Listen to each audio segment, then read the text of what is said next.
কান্ডারি হুঁশিয়ার, কবি অরুণ শীল।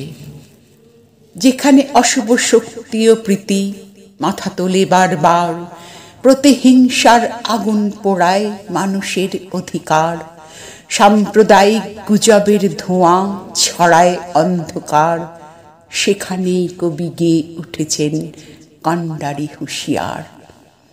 জরাগ্রস্ত সমাজের যত ক্ষত কুসংস্কার, যত বঞ্চিত মানুষের প্রতি জুলুম অত্যাচার দূর করে এক শোষণ মুক্ত সমাজ প্রতিষ্ঠার স্বপ্নে বিভোর কবি গেয়েছেন কান্ডারি হুঁশিয়ার।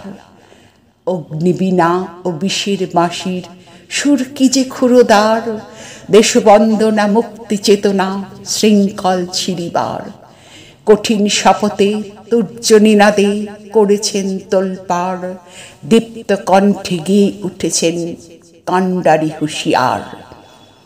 যুব জাগরণ, নারী জাগরণ, গণজাগরণ আর সর্বহারাকে সঙ্গবদ্ধ করতে বারংবার, প্রতিবাদ আর প্রতিরোধ গড়ে তুলতে কি দুর্বার, প্রেরণা যোগাতে গেয়ে উঠেছেন কান্ডারি হুঁশিয়ার।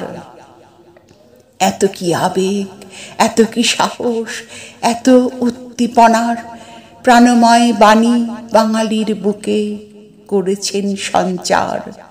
মহামিলনের মন্ত্রণা যত শাশ্বত বাংলার একত্র করে গেয়ে উঠেছেন কান্ডারি হুঁশিয়ার। এখনো এখানে দুলিতেছে তরি, ফুলিতেছে জল কত, হিন্দু না ওরা মুসলিম এই জিজ্ঞাসে অবিরত। কাজী নজরুল দাঁড়িয়ে আছেন, ভয় নেই কোনো আর, লঙ্ঘিতে হবে যাত্রী নিশীথে যাত্রীরা হুঁশিয়ার, লঙ্ঘিতে হবে রাত্রি নিশীথে যাত্রীরা হুঁশিয়ার।